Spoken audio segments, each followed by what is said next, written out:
Hello all, welcome to Suman TV. నేను మీ Ashwini. So right now మనమైతే వచ్చేసాము Mega Dent advanced dental clinic అండి. సో ఇక్కడ వచ్చేసి మనతో పాటు ఉన్నారు డాక్టర్ రమేష్ గారు. సార్తో మాట్లాడి dental implants and smile designing గురించి తెలుసుకుందాం. Hello sir. హలో అండి, ఎలా ఉన్నారు? బాగున్నాను, థ్యాంక్ యూ అశ్విని గారు. సో ఇక్కడికి వచ్చిన వాళ్ళందరూ స్మైల్ చాలా బాగుంటుంది అనమాట. అవునండి, ఉండాలని. ఎగ్జాక్ట్లీ, అందుకే ఇక్కడ వచ్చిన వాళ్ళందరూ ఆల్రెడీ మేము నేహా గారితో కూడా మాట్లాడాము. నేను ఆవిడ కూడా కాంప్లిమెంట్ ఇచ్చాను, మీ స్మైల్ చాలా బాగుంది అని చెప్పేసి. సో ఫస్ట్ మనం ఏం చేస్తున్నామో వచ్చిన పేషెంట్స్కి అది కనిపించాలి మనలో.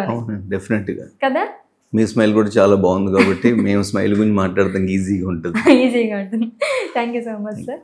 సో డెంటల్ ఇంప్లాంట్స్ గురించి మాట్లాడుకుందాం సార్. అసలు డెంటల్ ఇంప్లాంట్స్ అంటే ఏంటి అనేది చెప్పండి. Actually being prosthodontist and implantology అండి, డెంటల్ ఇంప్లాంట్స్ అన్నది ఇట్స్ నాట్ ఎ న్యూ, కొత్తగా ఎవాల్వ్ అయిన టెక్నాలజీ ఏం కాదండి. It is almost there from 40 years. అవును.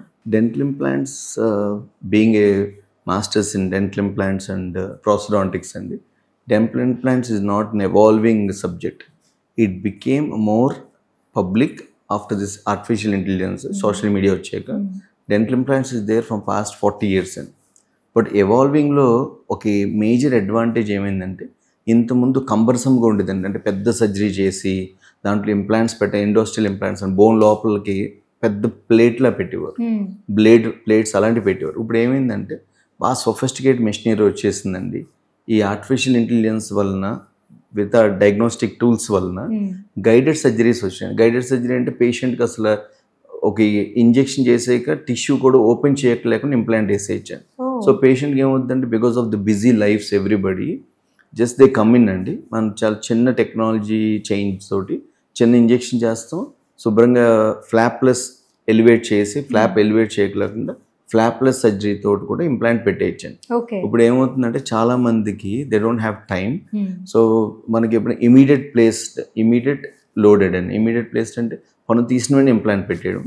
ఇమీడియట్ లోడ్ అంటే తీసిన వెంటనే పన్ను పెడతాం, పైన ఇంప్లాంట్తో పాటు పై క్యాప్ కూడా పెట్టేయడం. ఇది ఇప్పుడు వచ్చిన టెక్నాలజీ అండి. ఈ గైడెడ్ సర్జరీస్ మాత్రం లాస్ట్ 2 years బాగా ఫేమస్ అయింది. బట్ పబ్లిక్లో అవేర్నెస్ మాత్రం పెరగడానికి డెఫినెట్గా social media and media helps lot అండి. ఎవ్రీబడి వాంట్స్ అన్ ఇంప్లాంట్.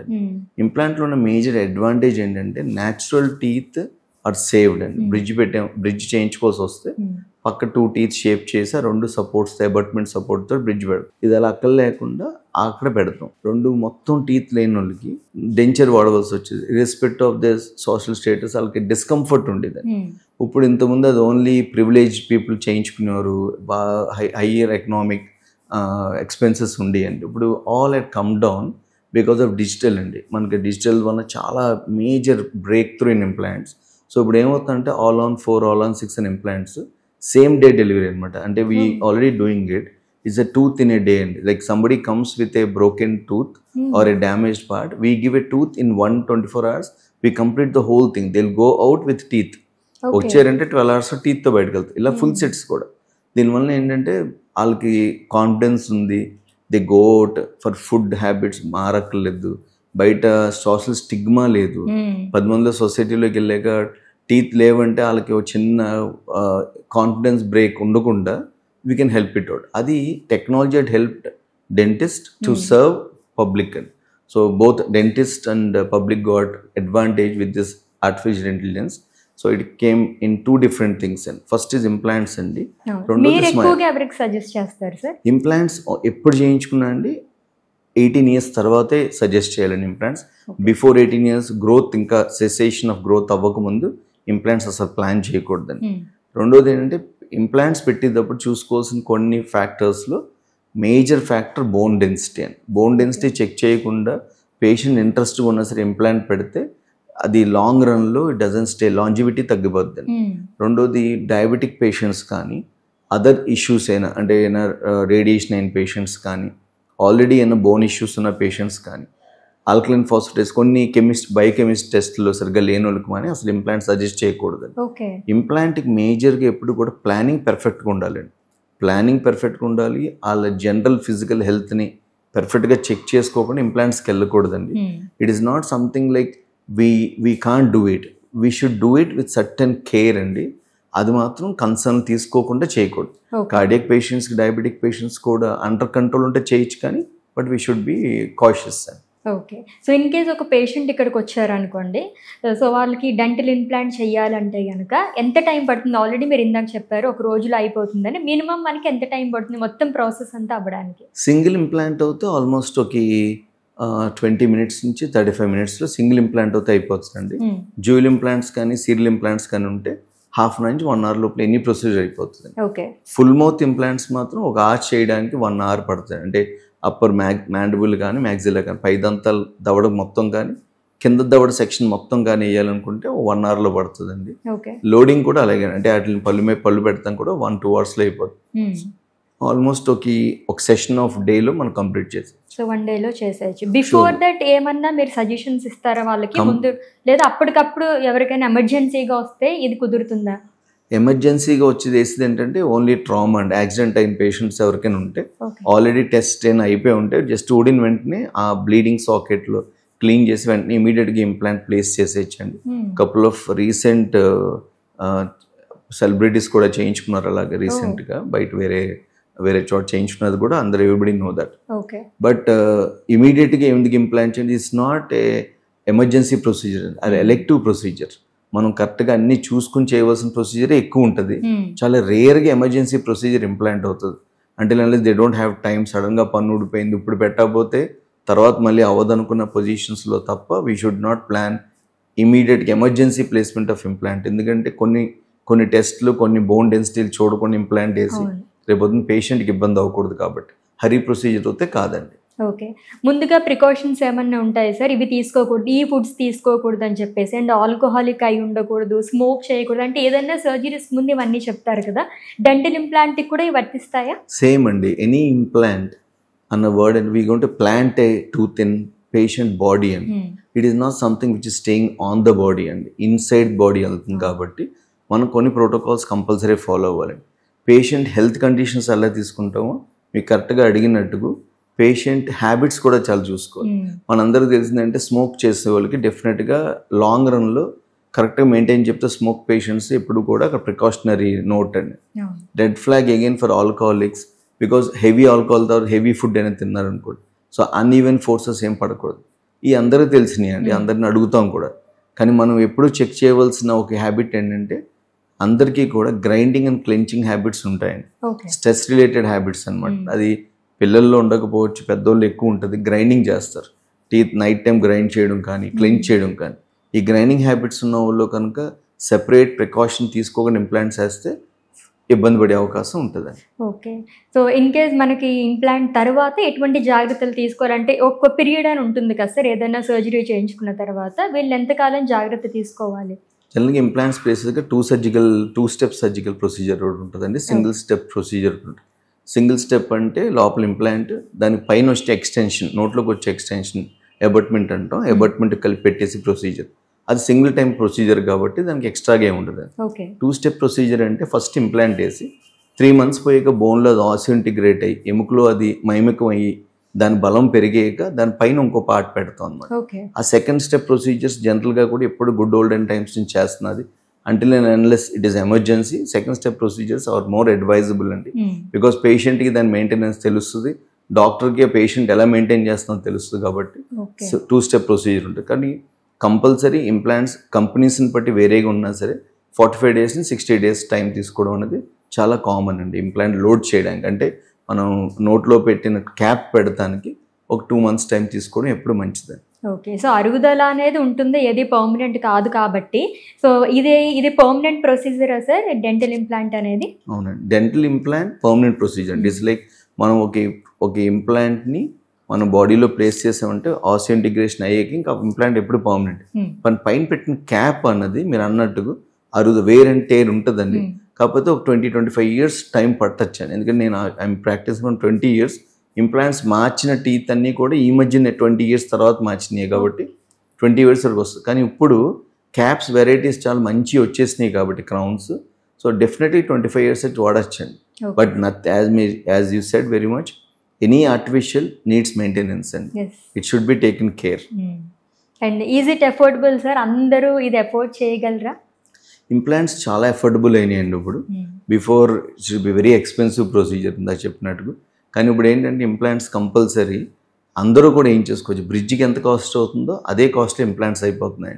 దీంట్లో number of companies head come. So players ఎక్కువ అవడం వల్ల డాక్టర్కి పేషెంట్కి చాలా మంచి అడ్వాంటేజ్ అండి. ఇప్పుడు ఎవాల్వ్ అయిన కంపెనీస్ అన్నీ కూడా they very affordable, they range from different prices అయినా సరే బ్రిడ్జ్తో సమానంగా ఇంప్లాంట్ అయిపోతుందండి. ఇప్పుడు బ్రిడ్జ్ అండ్ అలాగే ఇంప్లాంట్స్ రెండు తీసుకుంటే కనుక ఏది సజెస్ట్ చేస్తారు మీరు ఎక్కువగా? కండిషన్ పట్టండి, ఆ tooth position, patient condition, health, 3 criteria తీసుకుని అప్పుడే మనం ఇంప్లాంట్ ప్లాన్ చేయాలి.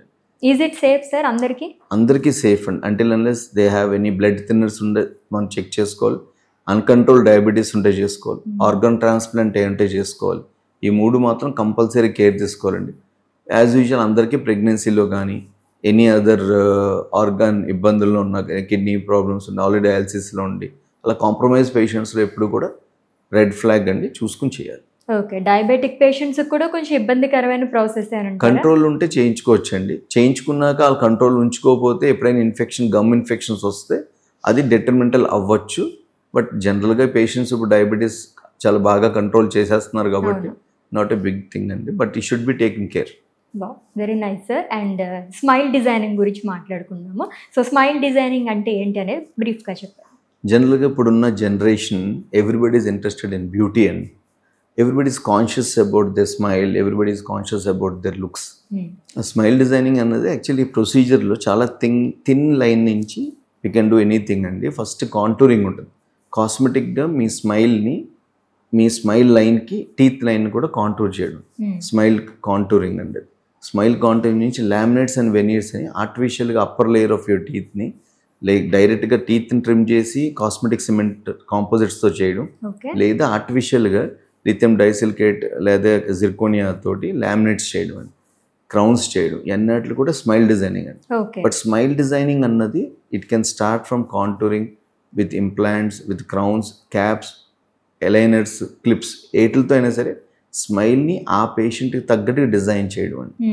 కానీ జనరల్గా ఏంటంటే ఈ స్మైల్ డిజైనింగ్ అన్నది ప్రొసీజర్ లాగా బ్లీచింగ్, వైట్నింగ్ కూడా స్మైల్ డిజైనింగ్లో పెట్టి చేస్తున్నారండి.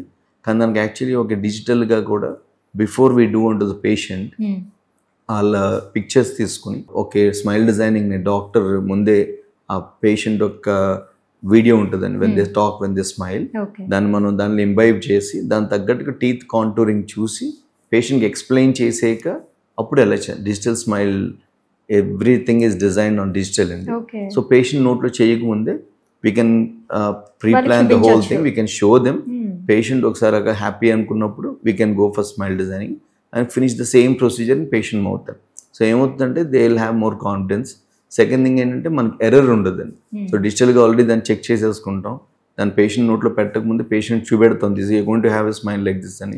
వాళ్ళ కాన్ఫిడెన్స్ కూడా బాగున్నాక we can touch it. Because కొన్ని ఇర్రివర్సిబుల్ ప్రొసీజర్స్ అండి. ఇప్పుడు నేను క్యాప్స్ వేసాను, క్రౌన్స్ వేసాను, అది ఇర్రివర్సిబుల్ ప్రొసీజర్. నేను పెట్టాక పేషెంట్కి నాకు నచ్చాలంటే మనం ముందే ప్లాన్ చేసుకోవచ్చు. క్లిప్స్ ఉన్నాయండి, ఎలైనర్స్ వచ్చినాయండి, ఇది కూడా స్మైల్ డిజైనింగ్ పార్టే. They are go hand in hand, they good లేదు వెరీ గుడ్ అని. స్మైల్ డిజైనింగ్ అనేది అందరూ చేయించుకోవాలండి. ఎందుకంటే anywhere you go, you stand anywhere, smile is something you should carry always, and it is not like something you can take once in a while, it always stays with you. So always smile is a better jewel to wear all the time and looks good. So in case అంటే teenagers దగ్గర నుంచి అంటే awareness అనేది వస్తుంది అందరికీ కూడా, అంత బాగుండాలి అని చెప్పేసి కాస్మెటిక్ దాంట్లోకి వస్తుంది కదా ఇది. సో మీరు వాళ్ళకి సజెస్ట్ చేస్తారా సార్ ఆ ఏజ్ గ్రూప్ వాళ్ళకి? టీనేజ్ అంటే పర్మనెంట్ టీత్ ఎరప్ట్ అవ్వాలండి. పర్మనెంట్ టీత్ అన్ని ఎరప్ట్ అయ్యాకనే స్మైల్ డిజైనింగ్ గురించి మాట్లాడాలి. ఎందుకంటే సపోజ్ మిక్స్డ్ డెంటిషన్స్లో ఉన్నప్పుడు కానీ లేకపోతే 15-16 ఇయర్స్లో ఇంకా టీత్ అని కరెక్ట్గా ఎరప్ట్ అయ్యే ఫేస్ గ్రోత్ ఇంకా అవ్వదండి. అప్పుడు మాత్రం స్మైల్ డిజైనింగ్ కంగారుబడి చేయకూడదు. ఎక్సెప్ట్ ఆర్థోడాంటిక్ ట్రీట్మెంట్ చేసుకుని మనకు కావాల్సిన లైన్లో పెట్టుకోవాలి తప్ప ఇంకా ఫేస్ మెచ్యూరిటీ, బోన్ ఇంకా మెచ్యూర్ అవ్వదు. కాబట్టి 18 years తర్వాత I suggest to, if they are interested, they can go for smile designing. And anybody's smile, and if they are regular, irregular teeth, smiles always depends upon their own thing. You should never get your smile designing or treatment done just for others' sake. All smile eppudu andanga untundi. Ever else smile and say they look beautiful with their own smiles. If they want to make it more better, they always should go on. It should not be done just for sake వాళ్ళు ఎవరు అన్నారు ఇలా ఉన్నారు మాత్రం smile designing చేయించుకోకూడదు, మన ఇంట్రెస్ట్తో చేయించుకోవాలి. Nice sir. ఇదేమైనా ఎక్స్పెన్సివ్ ఉంటుందా ప్రాసెస్? అంటే ఒక పేషెంట్కి ఇంకొక పేషెంట్కి డిఫరెన్స్ అనేది ఉంటుంది కదా, కొంతమందికి ఒక సిట్టింగ్లో అయిపోవచ్చు, కొంతమందికి కొంచెం ఎక్కువ సిట్టింగ్స్లో పట్టచ్చు. మినిమం అనేది ఎంత ఉంటుంది, మ్యాక్స్ ఎంత ఉండొచ్చు? అది చిన్న కాంటూరింగ్ అయితే క్లీనింగ్తో సమానం అండి, 3,000 to 4,000 లోపల అయిపోతుంది. లామినేట్స్, వెనియర్స్ కొన్ని టీత్ సరిగ్గా లేకపోవడం అలాంటివి ఉంటే కనుక ఒక 40,000-50,000లో అవుతుంది. అలైనర్స్ లాంటిది ఉన్నా అదే కాస్ట్లో అవుతుంది.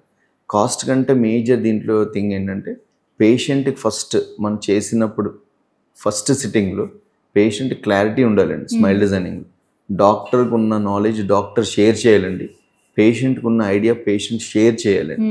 షేర్ చేయకుండా వాళ్ళ మనసులో కూడా అనుకుని టీత్ వైట్నింగ్లా అనుకోకూడదండి. ఎందుకంటే దానివల్ల వచ్చి చిన్న ఇబ్బంది ఏంటంటే, డిసడ్వాంటేజ్ అంటే ఇది పర్మనెంట్ ట్రీట్మెంట్స్ ఉంటాయి, కొన్ని చేంజ్ చేస్తున్నాక దాన్ని మళ్ళీ మనం రివర్స్ చేయలేని ఉంటాయి. అలాంటప్పుడు ఎప్పుడు కూడా ఫస్ట్ ప్రీ ప్లాన్డ్గా మాక్ చేసుకుని వెళ్ళాలండి. మాక్ చేసుకుని మోడల్స్ మేము మాక్ చేసుకుని డిజిటల్గా హెల్ప్ తీసుకుని అదొకసారి ఫిక్స్ అయ్యాక ప్లాన్లో they can go ahead. It's a very normal procedure అండి, చాలా నీట్గా చేయించుకోవచ్చు. సో స్మైల్ డిజైనింగ్ అనేది ఇది ఏమన్నా రిస్క్ ఫ్యాక్టర్స్ ఏమన్నా ఉంటాయి సార్? Painful procedure? అసలు జీరో రిస్క్ అండి స్మైల్ డిజైనింగ్. అనెస్థీషియా కూడా ఉంటుంది? అనెస్థీషియా మోస్ట్లీ లామినేట్స్ లాంటి దానికి అయితే అక్కర్లేదండి, డైరెక్ట్ లామినేట్స్ దానికి. ఇండైరెక్ట్ లామినేట్స్ అయితే కొంచెం అనెస్థీషియా వస్తుంది, అసలు రిస్క్ అన్నది లేదండి. అనెస్థీషియా ఇస్ నెవర్ రిస్క్ అండి. ఓన్లీ థింగ్ ఏంటంటే పేషెంట్ కనుక డాక్టర్ పేషెంట్ ఇద్దరిది, I'm not blaming only patient, patient doctor ఇద్దరు బిఫోర్గా డిస్కస్ చేసుకోవాలండి. హెల్త్ ఇష్యూస్ ఉన్నా హైడ్ చేసుకోకూడదు. డాక్టర్ ఒకవేళ హరీలో ఉన్నా సరే హెల్త్ ఇష్యూస్ అడగాలండి. బికాజ్ అందరికీ అన్నీ పడతాయనేది ఎప్పుడు ఉండదండి. వరల్డ్లో గోల్డ్ పడడంలో ఉన్నప్పుడు ఒక ఇంజెక్షన్ పడడం కూడా ఉండొచ్చు, మనం రెగ్యులర్గా వింటాం మందులు పడవని, పడిన వాళ్ళు ఉండొచ్చు. అందుకు మనం ఎప్పుడు మాట్లాడాకనే ట్రీట్మెంట్ ప్రొసీజర్ స్టార్ట్ చేయాలి. ఫస్ట్ ఎప్పుడు కూడా we need to talk, then we can do అని. ఈ కండిషన్లో ఉన్న వాళ్ళు ఎవరైనా వచ్చారు సార్ మీ దగ్గరికి? టిపికల్ కండిషన్లోనే జనరల్గా కొంచెం psychological depressed patients, some other family issues లేకపోతే పర్సనల్ ఇష్యూస్, మ్యారేజ్ ఇష్యూస్ ఉన్న వాళ్ళు డిస్ట్రెస్లో వచ్చినప్పుడు మాత్రం ఏ ట్రీట్మెంట్ చేయాలన్నా పేషెంట్తో కౌన్సిలింగ్ చాలా చాలా important and because more than they smile the individual is more important and smile is a thing which we can always gift or anybody. ఇండివిజువల్గా పేషెంట్కి ఒకే భరోసా ఇవ్వగలగాలండి. నువ్వు నవ్వుతే చాలా బాగుంటావు అనటం అన్నది చాలా మంచి మాట అండి. నవ్వు బాగోలేదని ఎవరిని కించపరచకూడదు అసలు ఎప్పుడు కూడా. ఎవరు నవ్వైనా అది బోసినోరు అవ్వచ్చు, అయినా సరే అందంగా ఉంటుంది. అందంగా ఉన్న బోసినోరు అయినా సరే that is a very good smile. ఆ చిన్న ఇంటెన్షన్తో స్మైల్ బాగోలేదు, నీ పని ఇలా ఉంది, లేకపోతే నీ ఇలా నన్ను ఆ డిస్టెన్స్లో చేయించుకున్న పేషెంట్స్తో మాత్రం కౌన్సిలింగ్ చాలా ఇంపార్టెంట్. బిఫోర్ అండ్ ఆఫ్టర్ కూడా ఇస్తారు కంపల్సరీ. కౌన్సిల్ చేయకుండా పేషెంట్ ట్రీట్మెంట్ చేయకూడదు. I strongly believe that we should talk to the patient, then we should do the treatment. Okay. Laser technology కూడా ఉందా దీంట్లోనే? క్రౌన్ లెంథనింగ్ ఉంటుందండి, చాలా కరెక్ట్గా అడిగి. చాలా ప్రెగ్నెన్సీ అయ్యాక లేకపోతే పోస్ట్ పార్టంలో చాలామందికి ఈ గమ్ స్వెల్లింగ్ వచ్చడం వల్ల స్మైల్ కొంచెం పాడవుతుందండి. ఒక్కోసారి గమ్ గ్రోత్ వస్తుందండి, కొంచెం పెరుగుతుంది, గమ్స్ కింద పెరుగుతుంది. ఆడపిల్లలు ఎక్కువ ఇబ్బంది పడతారు. వాళ్ళకి కంపల్సరీ లేజర్ తోటి స్మైల్ డిజైనింగ్ అంటే గమ్మి స్మైల్ తీసేయచ్చు. చాలా మందికి నవ్వుతుంటే చిగులు కనబడుతున్నాయి, హార్ట్ఫుల్గా నవ్వలేకపోతారు. సరే, చాలా చిన్న ప్రొసీజర్ తోటి వాళ్ళకి ఆ లేజర్ తోటి క్రౌన్ లెంథనింగ్ చేయడం వల్ల చాలా బ్యూటిఫుల్ స్మైల్ వస్తుందండి. పేషెంట్స్ చాలా ఇన్స్టెంట్గా హ్యాపీ ఫీల్ అవుతారు. ఇన్స్టెంట్ గ్రాటిఫికేషన్ ఉంటుందండి. Thank you so much sir. So dental implants గురించి అండ్ అలాగే స్మైల్ గురించి చాలా బాగా ఎక్స్ప్లెయిన్ చేశారు. Thank you Suman TV and all your crew for this patience. Thank you. Hour pleasure sir.